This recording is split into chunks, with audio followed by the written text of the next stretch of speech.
I'll call the Board of Rules meeting to order. The time is 1:30.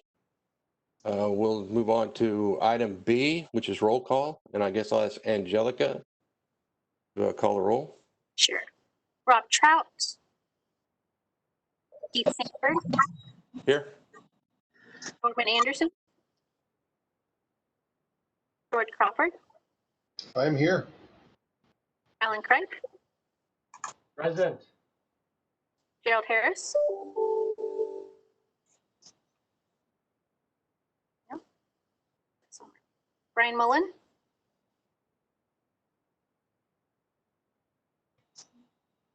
I see you, Mr. Mullen. Do you have your mic on?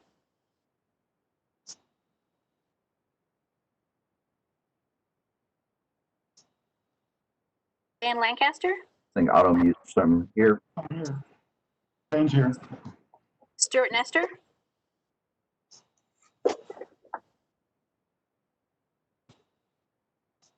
Stuart Nestor, I think your mic is muted.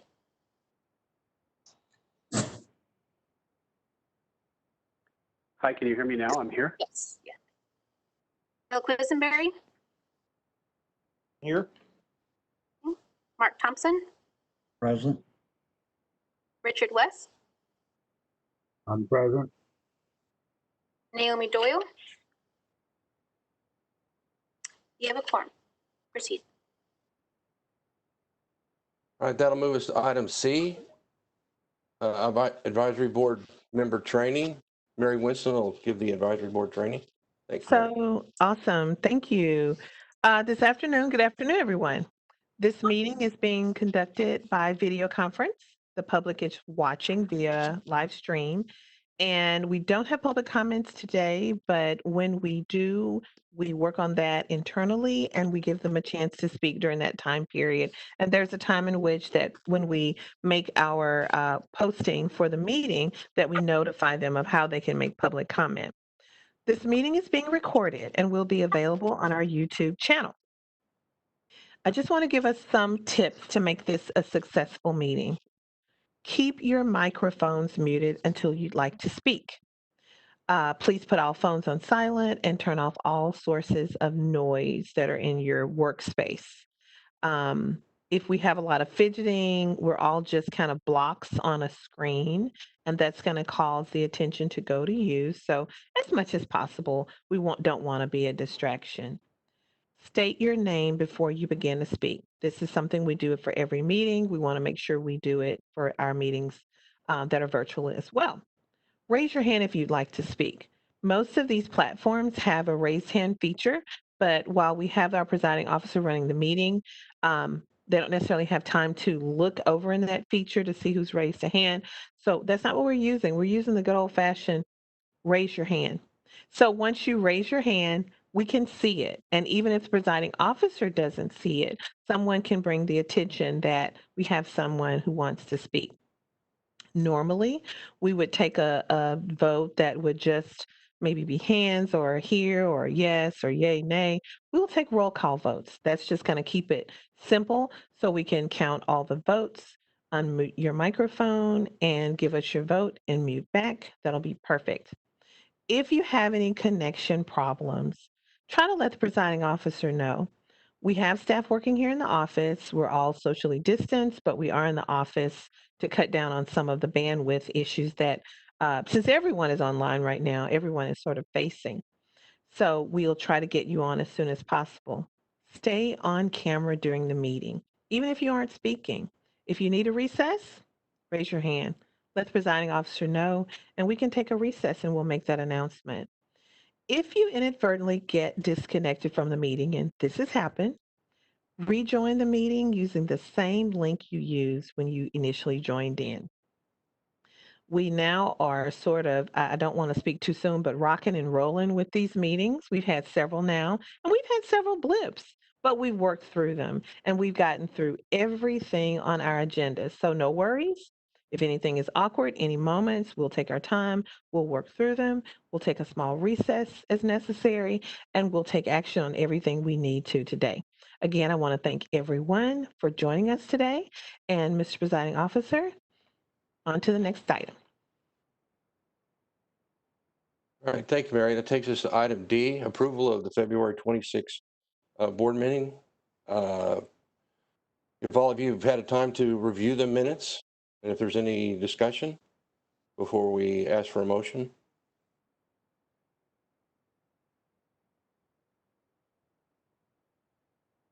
Okay, so at this time I ask for a motion. For the record, this is Gerald Harris. I so move.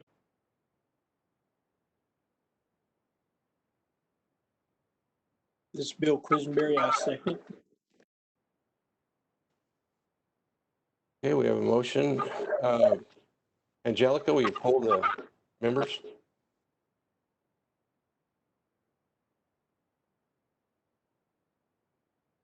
I apologize, I was muted. Rob Trout. Keith Sanford. Aye. Norman Anderson. George Crawford. I approve. Alan Craig. Aye. Gerald Harris. Yes. Bill Quisenberry. Brian Mullen. I approve. Naomi Doyle. Stuart Nestor. You're muted, but I think you said yes. Dan Lancaster. Yes. Mark Thompson. Yes. And Richard West. Yeah. Motion passes. All right, that moves us to item E, public comment. And if I understand, we had no public comments. So that'll move us on to item F. Discussion of possible recommendations to the proposed amendments, to existing rules. Laura Pfeifferly, General Counsel, will present this information.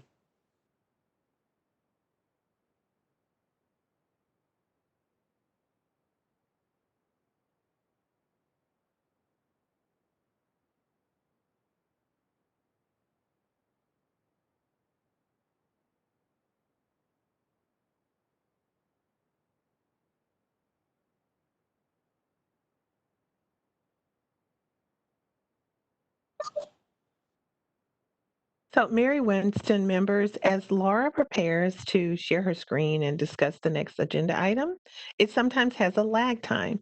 So, it may seem for someone just tuning in that we're just sitting here. It's just a lag time, and it just depends on the connectivity of the day. And Laura, whenever you're ready, take your time and we will proceed.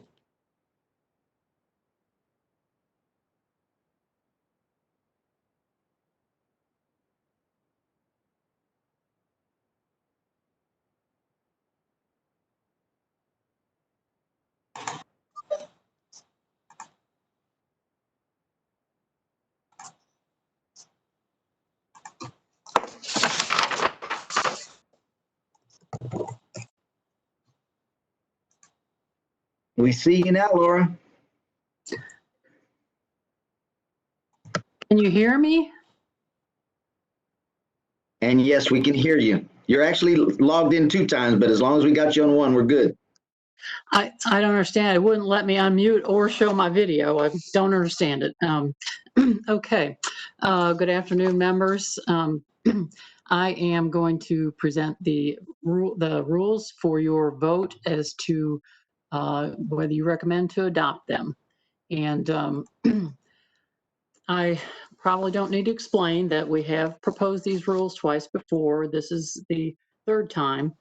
The first 2 times, they weren't significantly different, but we have, in response to the comments and input and the advisory board meetings, the work group meetings, the summit, we have modified them over time. They are still substantially the same. They're opening up new pathways for getting extensions and giving certainty for getting those extensions. So in your materials, you have a copy of the rules that are before you for your decision. And I thought that I would start by walking through briefly to show you a few changes that were made after you last saw them, which was at the February 26th summit board meeting and work group meeting, which all occurred that same day. On that day, there was one change recommended by the work group that was put into the rules that you approved for proposal. After you approved them for proposal, we sent them to the governor's office because normally we do that first, but because of the summit and just the way events happened, we waited until after they were voted on for proposal to send them to the governor's office. So the governor's office did have a few recommendations for edits. So I'll go ahead and share my screen. And when I do this, let's see, make sure I get the right document.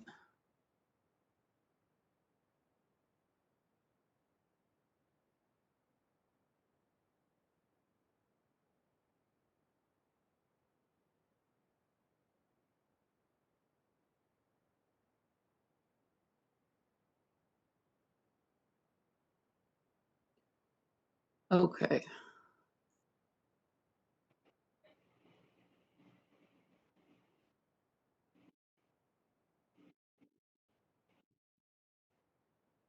So Laura, we see a screen, but Yes.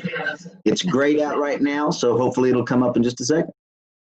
Yeah, it seems like there is quite a lag. Let me.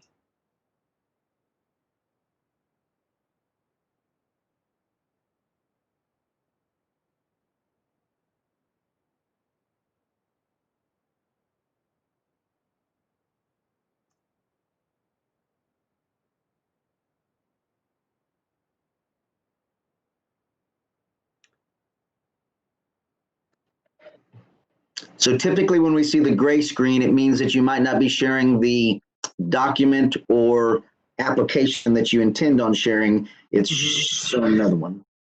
Okay.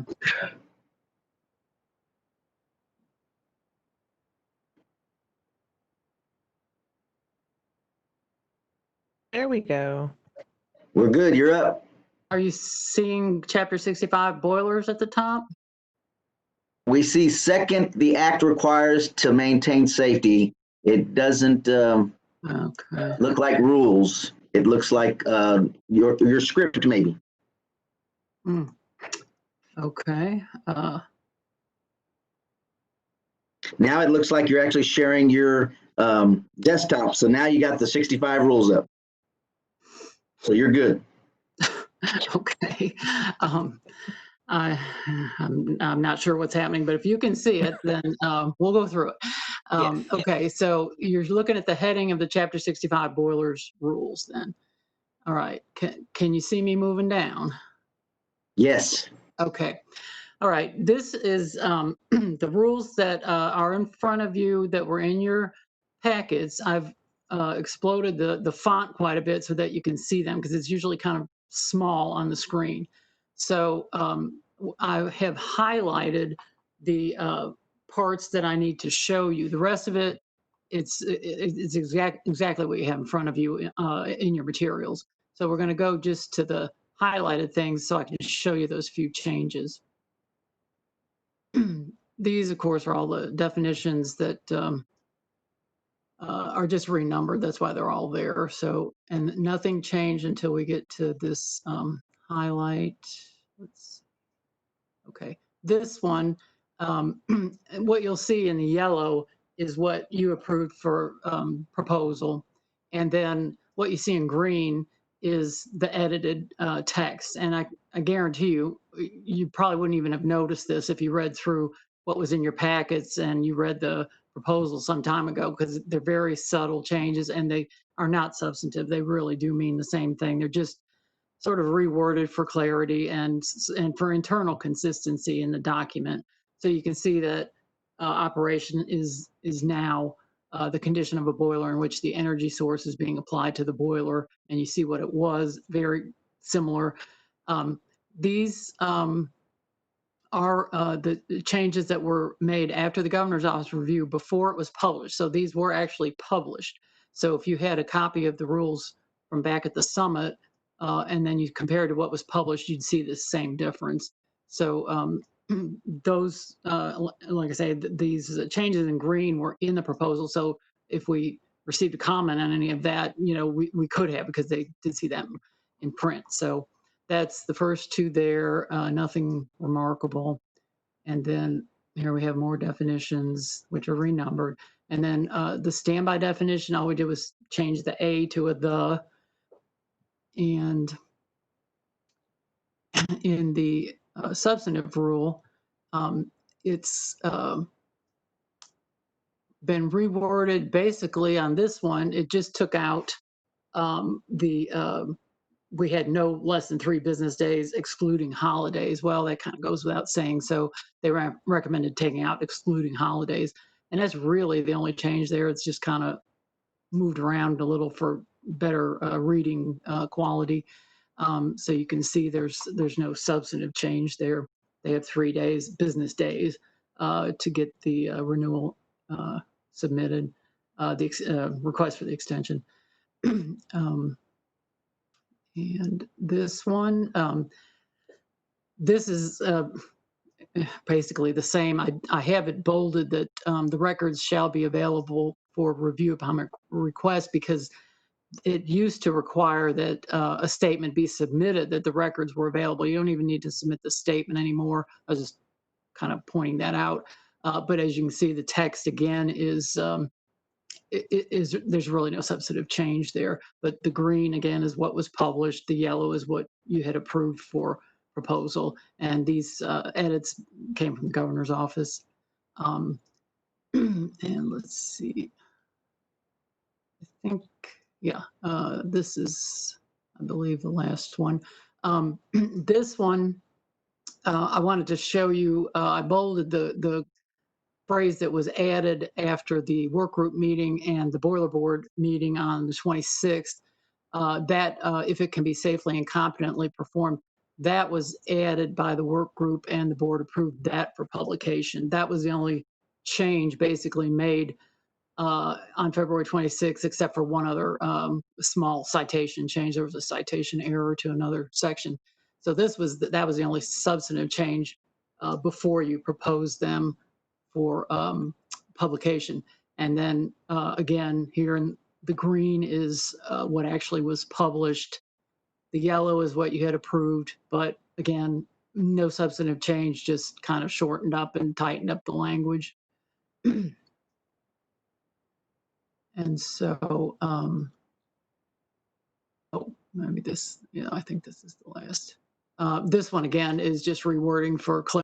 And if I can't see you if you're trying to get my attention, because we're all looking at this document instead of each other. So if you have a question or you want me to go back to something, just let me know, just interrupt.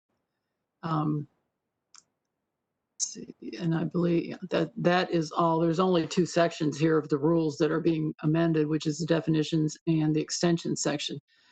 Now, at this point, I would go through the comments, and what I want to say about the comments is that in previous board meetings, we had published prior versions of this rule twice, and so we received comments on those 2 publications as well as this latest publication.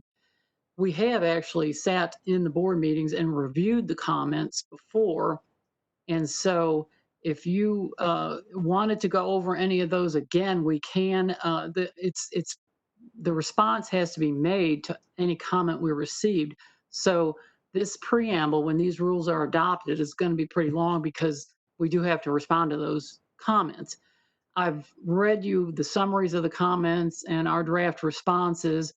Of course, I've had to update those responses because the rule is different now than what they were commenting on. And for that reason, some of the comments that were made aren't relevant anymore because the rule has changed. And so the responses basically are saying what they said before, but in light of the fact that the rules look different now. For example, the 10-day notification that we started with, of course, that's been changed to 15. And the rule is a little less stringently worded, even though it's still an option to notify if you're down for more than 15 days, because if you don't notify, you just take a greater risk that you might not get that extension. So, as I said, I can go through all of those comments and responses. I kind of think you probably would rather just focus on the current comment on the version of the rules that was published. And if that's true, then I can summarize that one, and we can discuss.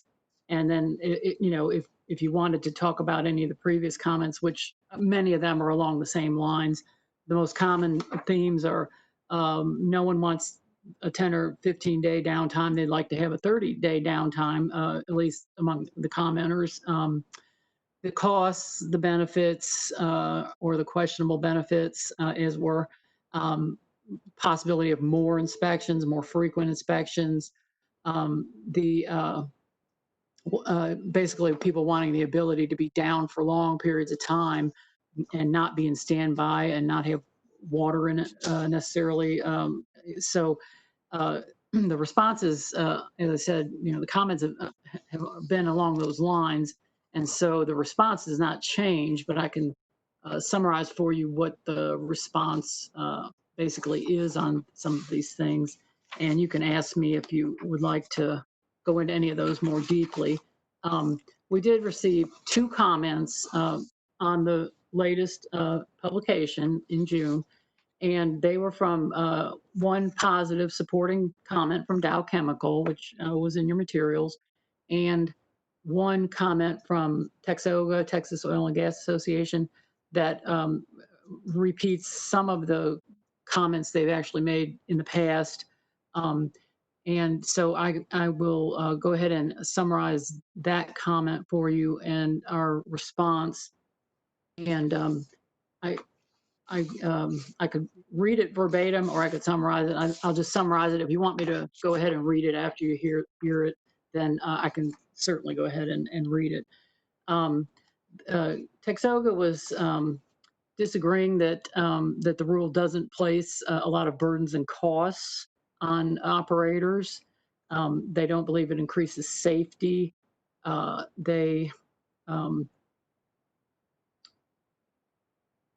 Let's see, they don't believe that our analysis is accurate for the petrochemical and refining industry. Let's see. They don't want to have to perform the internal inspection if they have an unplanned shutdown, and it would be very inconvenient to perform it during an unplanned shutdown.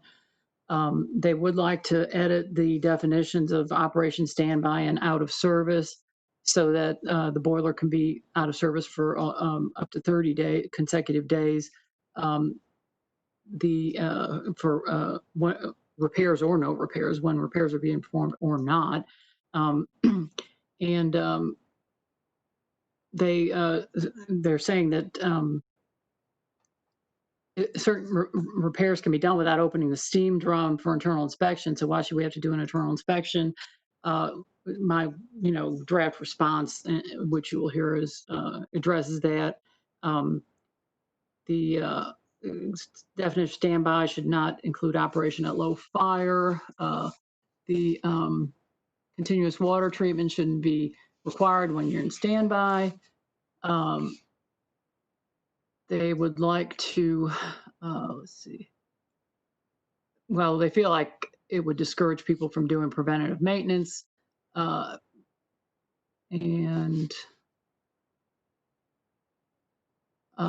They'd like to amend the rules to where the information that has to be provided to the department and the authorized inspection agency is reduced, and they would like to remove the part about updating if things change. So that's, if you've read the comment that was submitted, you understand the various comments they're making. And our response pretty much focuses on the fact that, no, if you're having an unplanned shutdown, you don't have to do your inspection right then. You can just plan it for to be conducted before the expiration of the certificate of operation, but you are not required to have it at that point. And if you're down and you qualify for an extension, of course, you may not have to have it that year. We don't agree that this rule places a lot of burdens. It's designed for safety, but it's also designed for flexibility so that you can be down up to 15 days and you don't have to do anything. You don't have to notify. You don't have to, worry about that. If you keep good records, you may be able to be down for longer than 15 days and still get your extension. We just want to hear from you. And so we have the notification option so that you can call us and get the okay. We'll send it to you in writing.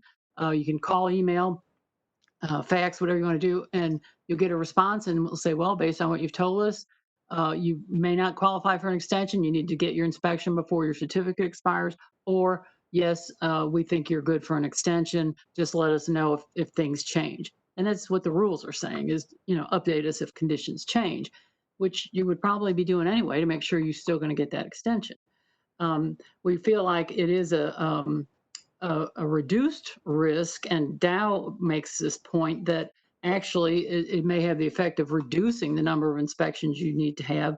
And another issue is if you don't open the steam drum or whatever the condition of your boiler is that makes it unable to be safely and competently inspected, then you're not obligated to open it up and inspect it. If you can make a quick repair and keep going, no, you can go down, make the repair, and you can come back up and keep operating. You may or may not get extension based on whatever happened then or what happens in the future. But no, there's no mandate to have an inspection at any given time. It's dependent on the circumstances, and your certificates are good for a year. So you just have to have that inspection in that year if you don't qualify for the extension.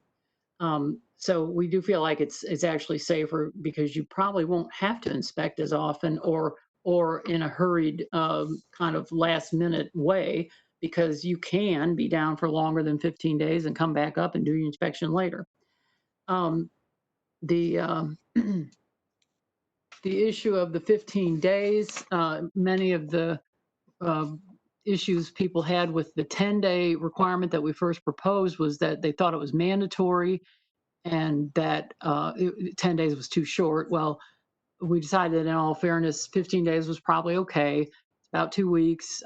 That's about the extent of how long you should be down before safety is a concern, because a boiler that's down for too long it may not be safe to go ahead without that internal inspection, but it may. And so that's why the notification is optional if you want to be sure. It gives you certainty.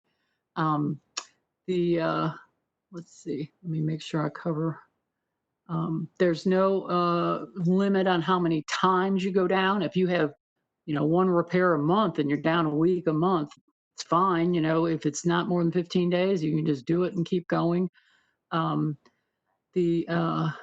see, the continuous water treatment has been another issue. Continuous water treatment, we have defined as a program, not sampling every day and having water in the boiler every day, because that just doesn't happen in reality. You have to have a continuous water treatment program in place, a continuous program to protect against corrosion and deposits. You do not have to be sampling every day, especially if you don't have water in it, because it doesn't make any sense. So the continuous water treatment as a program is something that everyone needs to kind of wrap their head around, that it's the maintenance program. It's the program you have in place to prevent corrosion and deposits. And most of you probably already have one in place. So it's not like you're going to need to create this. Chances are you're doing it already, and your authorized inspection agency is helping you with that. Sampling is when you're in standby at low fire or you're in operation. Naturally, you need to be sampling then. That's in the statute. By defining the continuous water treatment as a program, we're opening that up because the statute only says continuous water treatment, and that would not provide for standby or being down. So that opens up quite a bit for you as far as flexibility. Let's see. We don't feel like standby should be defined other than the way it is, because the being in standby, the way it's defined, is going to comply with a treatment, continuous water treatment program. Being able to be down 30 days with nothing happening and call that standby is not reasonable, and it's not safe. So we don't feel like that definition needs to be modified, or the definition of operation. That we've added 4 definitions. We feel like they're good. And of course, as time goes on, as these rules filter out there and people are complying with them, we can always, amend the rules if we come across some kind of problem or something that we couldn't anticipate. But we've been through quite a lot of discussion, and people have brought up a lot of scenarios, and we feel like these rules do cover it, and they cover it reasonably and fairly and flexibly. I can go on, but I think, we've all talked about this a lot. You've heard my responses before, the draft responses. We still have time to add or modify what we say in the response. If you feel like there's, a certain point that should be made more strongly, you can always let us know.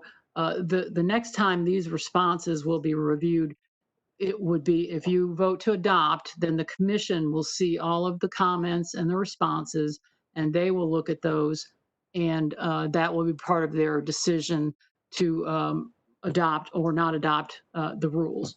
And I don't feel like there's anything in the comments and responses that they are going to lose any sleep over. I feel like our explanations are good, the rules are good.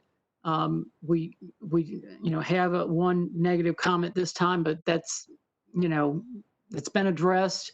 It's been made before. The rules have been changed to make them even more flexible. And so we feel like when this actually goes into operation and practice, that, people who do have some issues with it are going to find that they are very workable rules and they are reasonable. And if they have an issue or a problem, the department is always willing to hear from you, call, present the problem. Rob or Keith or anyone who you get is going to be able to help you to sort it out. There's always the variance procedure. If there's some configuration that is just a real issue, there's always a variance to consider. And so I think, my opinion is that you've worked on these rules really hard, and they're going to be a good thing. And if I can answer any questions or go over any of the comments more, if you'd like me to do that, that's fine. Otherwise, this would be the time for you to discuss. If you want to make any changes, this is the time to do it before you recommend adoption. If you recommend adoption today, the next step is that they would go to the commission for their consideration to adopt. And then if they recommend adoption and adopt, then they'll go ahead and be published, and they will become effective, and then we'll start seeing how they work out. So I'll stop now and let anybody ask questions or have comments or discussion. It's whatever your choice.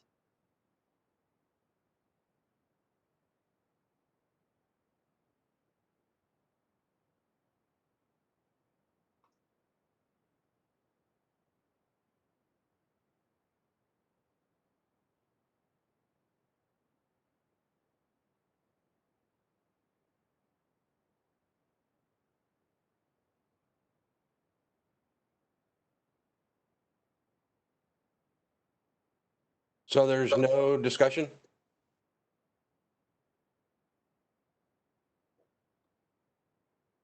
Keith, this is Gerald Harris. I think we've discussed this so many times that there's nothing left to say. All right, well, if that's the case, then I will ask for a motion to approve in a second. For the record, this is Gerald Harris, and I move that we do adopt 65.2 and 65.64 definition and changes to the rule. For the record, this is Mark Thompson, and I would second the motion that we recommend adoption of this language. Okay, we have a motion and a second. Angela, will you poll the members? E. Sanford, Aye. George Crawford, Yes, I agree with it. Alan Kripe, Aye. Gerald Harris, Aye.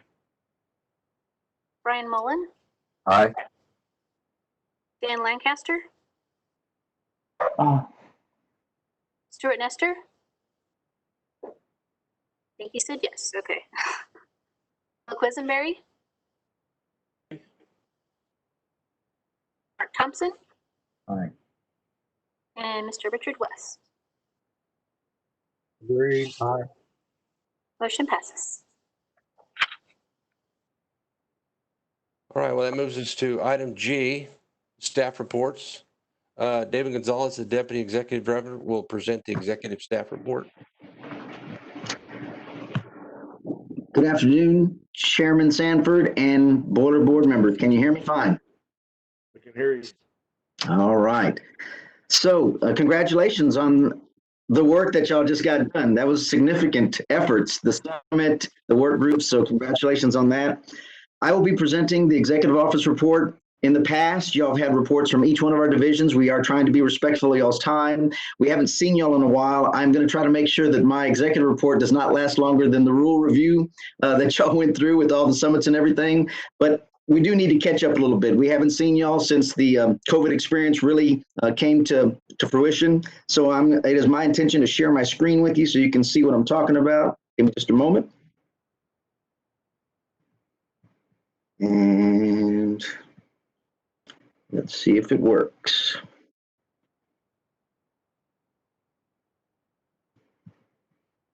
So y'all should see y'all's faces. I am going to go to our website now. Does everybody see the main page of TDLR?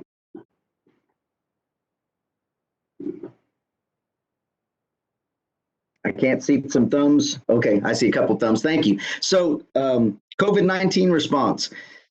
This is a world-changing event.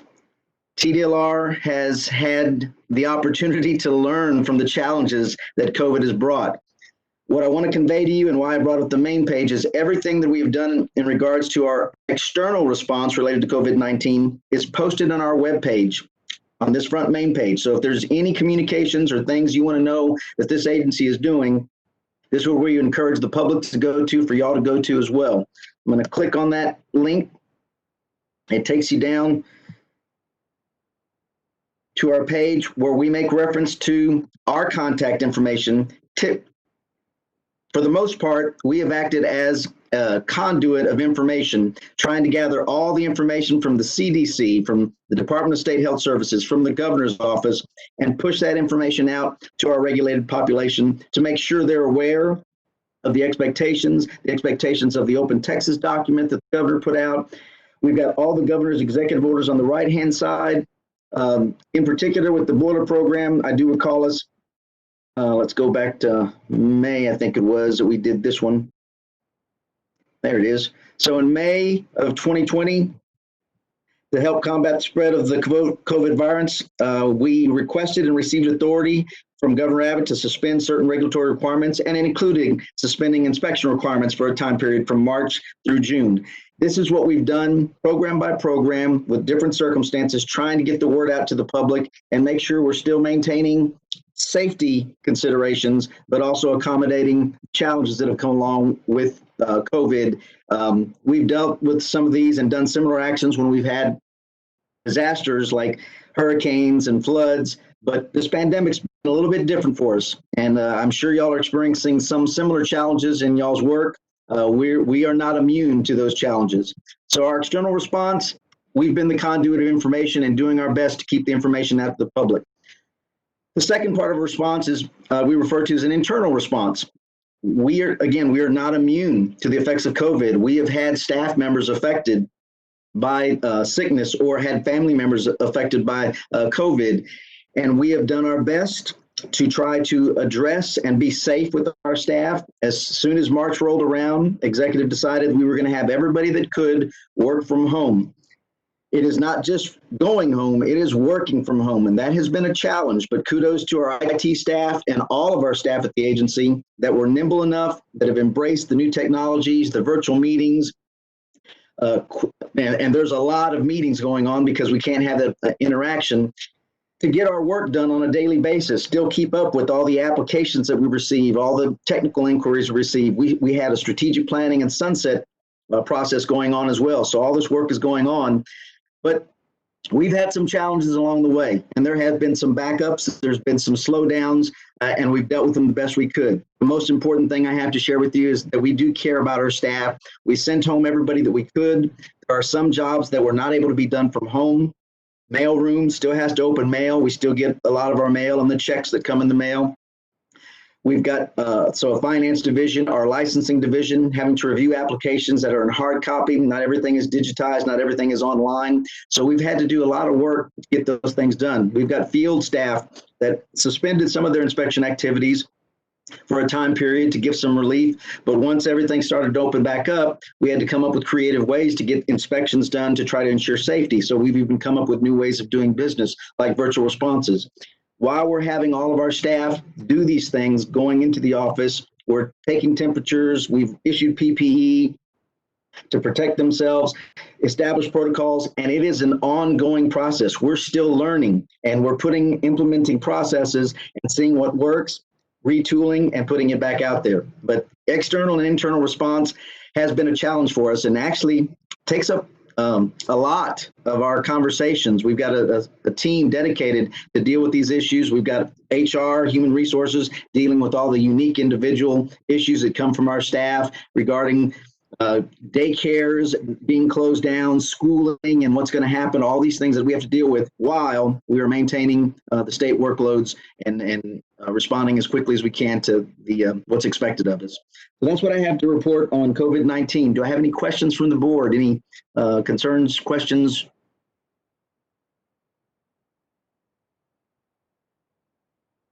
All right, I'll take that silence as a no. And I will move on to strategic planning process. Let me see if I can get to that screen.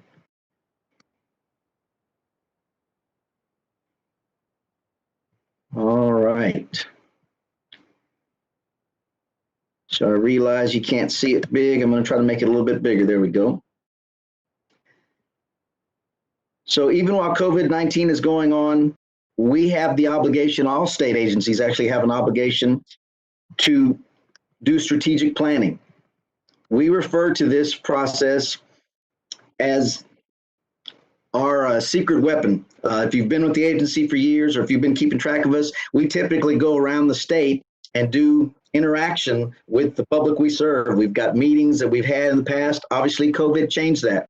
We had to retool the process. And so we had 2 virtual online sessions with our public, taking input from the public we serve, from our staff, getting all the ideas that actually make us a better agency, because we're hearing what we're doing right, what we could do better. If you were king or queen for a day, what one law or rule you would change. That's how we get the information that we put into our plans to go across the street to talk to the legislature. If they're asking us about the challenges we're having, we put it into the plan that went out in June. It's called Leading Texas. Let me make this a little bit smaller so I can read it to you all while we're going to a brighter and stronger future. If I wasn't here, if anybody wanted to know about our agency, you would go to our website, and I'll show you the links after we're done. Look for our strategic plan under agency plans, and you could get a sense of everything we're doing at our agency. I'm going to go through just a couple of points because I think it's important you know about these things, and it makes me move these screens a little bit to make that happen. So who we are, what we believe, who we regulate, those are standards. This is the table of contents I'm going through. Those are the standards in each one of our strategic plans. But it goes through our core values. It's important to know that we have grown from 2015, where we oversaw 24 businesses, to now 40 licensing programs. As of September 1, we will have 40 programs. So we have grown in size. Things have changed at the agency, and we are still trying to maintain the efficiencies that we know we can implement if given the proper tools, staffing, and resources. None of this gets done without the oversight of our governor-appointed commission. They actually have included some of their quotes into our strategic plan. They give us the guidance and direction. In fact, Chairman Figueroa just told us at the commission meeting we just had that no matter what challenges we have with our licensees and the applications or the inspections we're dealing with, he wants us to walk with our customers. He wants us to make sure that we are trying to do our best to understand their particular situation, their unique situation, and make sure we're giving the best customer service that we can. And I do know that we have staff that are dedicated to doing that. So it doesn't happen without that guidance and leadership. Y'all's participation is so critical. Y'all know the technical aspects of the job y'all do better than anybody else in this meeting. Y'all know. So the advisory boards, y'all's participation is key. And I would just offer that in this moment where the pandemic has created new ways for us to have to do business, I think we may even be more effective because there's no travel, there's no worry about, there's minimization of the quorum issues that would come along. And this level of participation, you know, none of y'all were getting paid. We weren't able to reimburse for the travel. Now we can have the participation that we desired. And it was perhaps always there. It just needed a little bit of a push. I'm glad we've made it, and I'm glad so far, no glitches in this particular meeting. But we've got 33 advisory boards. Y'all are one of them, and none of the work that we do gets done effectively. Otherwise, we'd be in a vacuum if we don't have the input from you staff. As I introduce myself, I'm one of 3 deputy executive directors. Brian Francis has broad shoulders, and he has been a substantial leader for us, being able to, with his big brains, being able to handle so much workload. But he does need help, and he's recognized that. He put key staff in place. Mike Mendez used to be actually the chair of the commission, and he is now one of us and seeing things from the inside. Christina Kaiser, years with the agency. She actually worked with Brian at a previous agency, the Real Estate Commission. He brought on his star people from other places, brought them here, and they've added so much value. She used to be the director of enforcement. Now she's deputy executive director. And I was here, actually, I think I've been here longest out of this group, 24 years. I was recently the RPM division director and promoted to licensing service director. So I oversee customer service, licensing, and education examination. And that is a new realm for me, expanding responsibilities. But we are hopefully serving our customers as best we can. And if we are not, we need to hear back from the advisory board and our customers, and we do our best to walk with them and make sure that we're sticking to our core values. All of the stuff that's in this plan is important, but I'm scrolling through quickly because I want to get to the main points. This plan tells you what we're going to be, what our future is going to be. Like I said, if we're not here and you needed to know what the agency's thinking and what their plans, where their resources are going to be allocated, this is where it's going to be. We are, the last meeting, I believe we told you that we were going through sunset, which it's been 17 years since we went through sunset because we kept on having programs added. It had been a while. Well, we're going through sunset. They finished their report in early June, and they have made a recommendation that we actually be continued. That's a good thing. But they've also given us 7 issues that we have to address, that things we can do better. It is our goal, number 1, to fully implement and administer the recommendations resulting from the sunset review. We're not even waiting for the sunset process where it goes through the legislature and laws have to be passed for management actions that are just good ideas, things that they pointed out that we can be doing better. We've already got a team. It's actually headed up by Ms. Kaiser to try to incorporate those ideas that we recognize. You know what? These smart people at Sunset, they called us out on things that we can do better, and we're going to implement those things. It's going to be our number 1 priority because we embrace this as an opportunity to get better. Goal number 2, improve efficiency, streamlining rules, decreasing regulatory burdens. This has been perennial inclusion in our strategic plan, but we take it seriously and we don't forget about it. It's number 2 goal. Focusing the agency's regulatory and educational outreach efforts on protecting the public health and safety. That speaks directly to programs like boilers and elevators, electricians. These are things that we need to do and continue doing. It's still included in our goals. And I'm almost done with this. Couple other goals. Goal number 4, positioning TDLR to respond effectively to the next pandemic, natural disaster, or crisis. We don't want to be caught unawares. We want to learn from this experience. So all the input that we received from the strategic plan, again, we did online sessions, we did surveys to gather that input, and all the information that we gathered is put back into this plan. So it's not something we all come up within our heads by ourselves. It's from the feedback we received from the public and our employees as well. That's what I want to show you in regards to strategic plan. Again, it's on our webpage, the main page, and I'll show you that in a little bit. Are there any questions related to the strategic plan and what I've presented?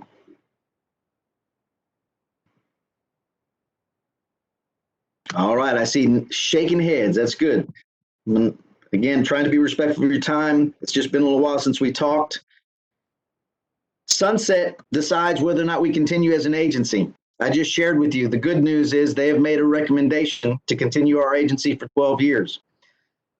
We are not done with that recommendation. It actually has to go through legislation.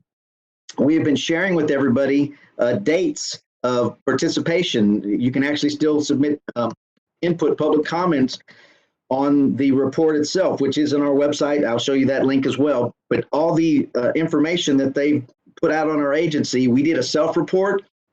They developed a report of their own. It's not our report. It's their findings about our agency. It's on our website. The link is up there. But it's not a done deal until it gets voted on by the legislature. The dates that they were supposed to have hearings were scheduled for August 19th and 20th.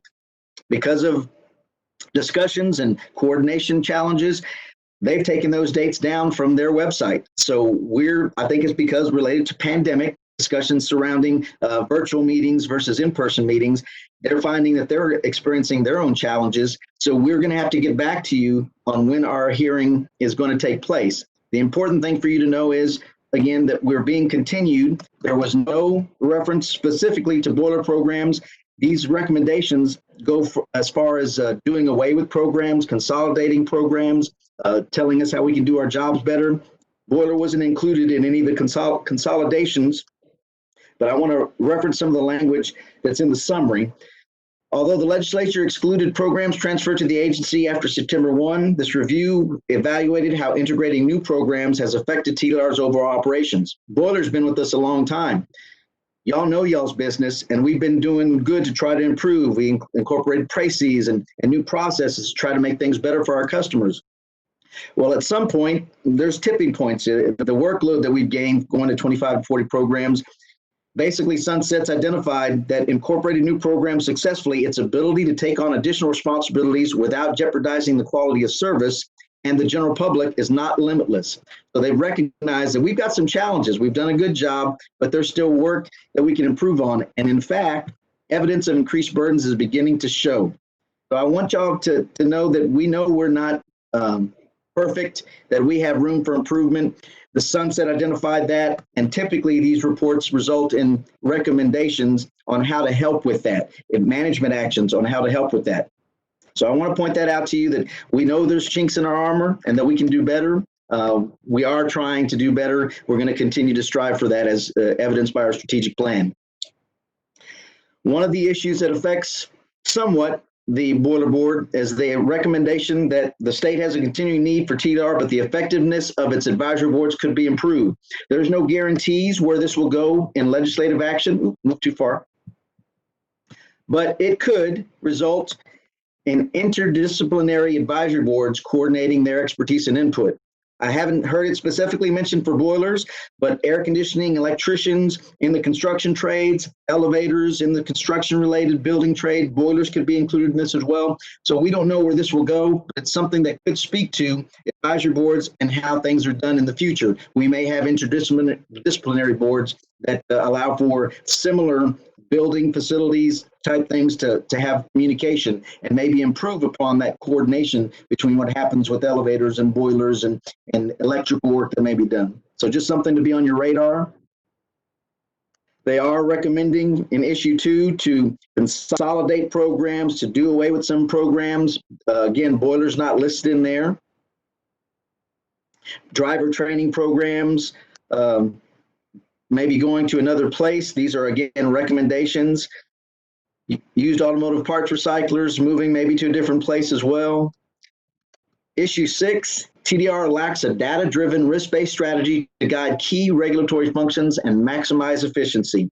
This could have an effect on our business, depending on what they take up in the legislative session. But they are recommending that TDR establish a more risk-based approach to inspections.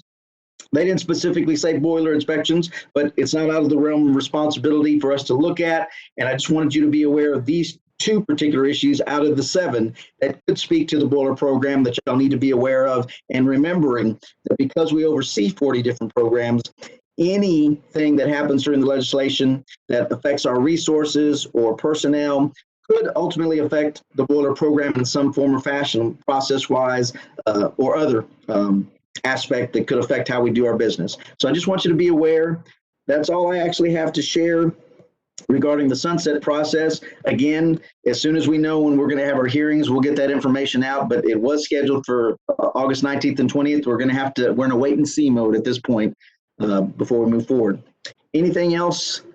Any questions related to that? Shaking heads helps me out, or raised hands if you got a question. All right, shaking heads. Lastly, I want to share with y'all is communication for a lot of our business is happening online.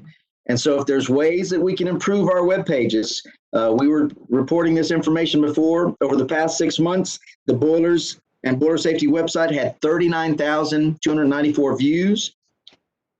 Top reasons for visiting: boiler data search, boiler law, boiler administrative rules. These are standards for y'all. If there's something that goes awry, if there's more information we need to put out, put information in a different place, the feedback we would get from our customers or from you guys is going to help us make it a better web page. And I know we've got a crack staff, some of the best staff putting up our information on the web page, an OSC group that's trying to prioritize what information goes out and that it's accurate.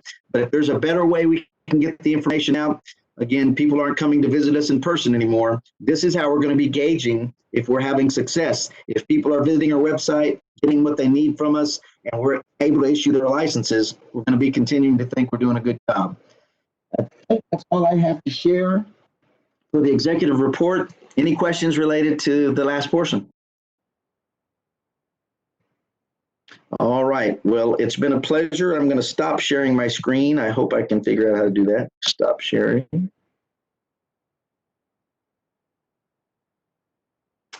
Chairman Sanford, I turn it back over to you and any questions that y'all might have had on any of the reports that I provided. All right. Thank you. All right. Well, this will bring us up to item H, recommendations for the next board meeting. I know we took blowdown separators off the item for this meeting, so I believe we want to add that back. Members have any items they'd like added? Yeah, Mr. Chairman, for the record, Gerald Harris. I've had a couple of calls from people regarding the latest carbon monoxide monitor and interconnecting switches, and spoke to Mr. Trout about them a couple of 3 days ago, and he agreed with me that the points that we were making were pretty important, and I believe that we need to talk about that at our next meeting. All right. Any other recommendations?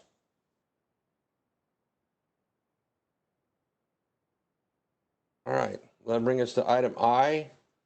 And I believe the staff will pull the board members on the time and location of the next meeting. Okay. And that brings us to item J, adjournment. So at this time at 2:30 p.m., we adjourn the meeting. Thank you, members. Thank you. I was told